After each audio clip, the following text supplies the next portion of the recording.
মাকুম চহৰৰ কেইবাটাও প্ৰধান সমস্যা সমাধানৰ দাবীত আজি পুনৰ মাকুম আঞ্চলিক ছাত্ৰ সন্থাৰ পৌৰপতিৰ সৈতে আলোচনা।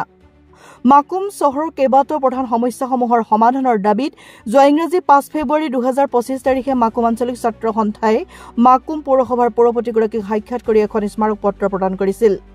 স্মাৰক পত্ৰ প্ৰদান কৰা 22 দিনৰো অধিক সময় অতিক্ৰম কৰাত পুনৰ আজি মাকুম আঞ্চলিক ছাত্ৰ সন্থাই পৌৰপতিগৰাকীৰ লগত যোগাযোগ কৰি মাকুম পৌৰসভাৰ কাৰ্যালয়ত এক আলোচনাত মিলিত হয়। আলোচনাত পৌৰপতিগৰাকীয়ে আছুৰ প্ৰথম দাবী অনুসৰি মাকুম অঞ্চলৰ ব্যৱসায় প্ৰতিষ্ঠানসমূহৰ নাম ফলকসমূহ অসমীয়া ভাষাত লিপিবদ্ধ কৰিবলৈ প্ৰত্যেকখন ব্যৱসায় প্ৰতিষ্ঠানলৈ পত্ৰ প্ৰেৰণ কৰা হৈছে বুলি অৱগত কৰে।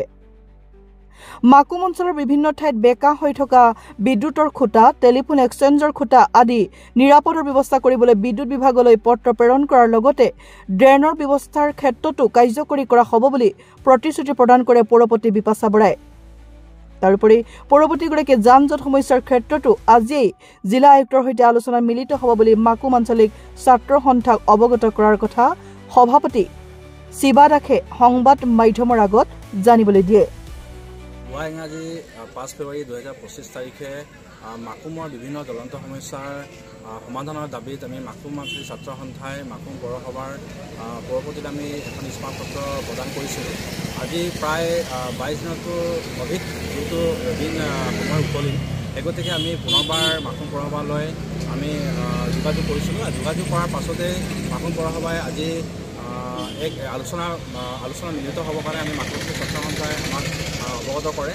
আজি উক্ত আলোচনাত আমি মাকুম ছাত্ৰ সন্থাই এটি সজাতি দলে আমি উপস্থিত থাকোঁ আৰু উপস্থিত হৈ মাকুমৰ বিভিন্ন জ্বলন্ত সমস্যাসমূহৰ সমাধানৰ কাৰ্যকৰী হোৱাকৈ আমি দাবী জনাওঁ আৰু উক্ত দাবীসমূহৰ দুটামান দাবী যিহেতু মাকুম পৌৰসভাই আমাক অৱগত কৰে যে মানে কাৰ্যকৰী কৰে। যে প্ৰথম দাবীটো হৈছে যে মাকুমৰ বিভিন্ন যি ব্যৱসায় প্ৰতিষ্ঠান যি নাম ফলকসমূহ অসমীয়া ভাষা লিপিবদ্ধ কৰাৰ বাবে তেখেতসকলে প্ৰত্যেক ব্যৱসায় প্ৰতিষ্ঠানলৈ পত্ৰ প্ৰেৰণ কৰে, এই ক্ষেত্ৰত আমাক অৱগত কৰে। আৰু ইয়াৰ লগে লগে মাকুম অঞ্চলত যিসমূহ ঠাইত আপোনাৰ বিদ্যুতৰ খুঁটা বা কি কয় লেণ্ডলাইনৰ যিটো খুঁটা আপোনাৰ সেই খুঁটাসমূহ যাতে নিৰাপদৰ ঠাইত ব্যৱস্থা কৰিবৰ বাবে তেখেতসকলে APDCL-ক পত্ৰ প্ৰেৰণ কৰে, এই ক্ষেত্ৰতো আমাক অৱগত কৰে।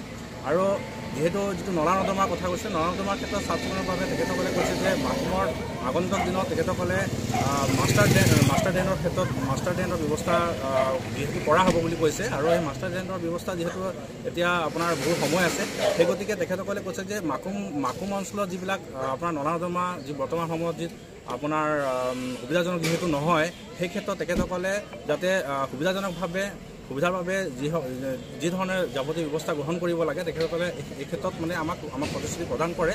আৰু যিটো মাকুমৰ অন্যান্য এক জ্বলন্ত সমস্যা হৈছে আমাৰ জনজাতৰ সমস্যা। এই জনজাতৰ সমস্যাটো সমাধানৰ ক্ষেত্ৰত তেখেতসকলে যিহেতু কৈছে যে জিলা উপায়ুক্তৰ যিহেতু লগত তেখেতে মিলিত হৈ আলোচনাৰ ক্ষেত্ৰত আজি তেখেতসকলৰ সভা এখন আছে বুলি কৈছিলে আমাক। আৰু সেই সভাৰ মিলিত হোৱাৰ পাছত তেখেতসকলে পৰৱৰ্তী সময়ত আমাক অৱগত কৰিব বুলি কৈছে। কিন্তু আমি দাবী জনাইছোঁ যে আমাৰ মাকুমৰ যি মৌলিক সমস্যাসমূহ আছে, সেই সমস্যাসমূহ যাতে অতি শীঘ্ৰে কম সময়ৰ ভিতৰতে যাতে কাৰ্যকৰী কৰে, তাৰ বাবে আমি পুনৰবাৰ তেখেতসকলক দাবী জনাইছোঁ। নহ'লে অনাগত দিনত আমি ৰাইজৰ হয়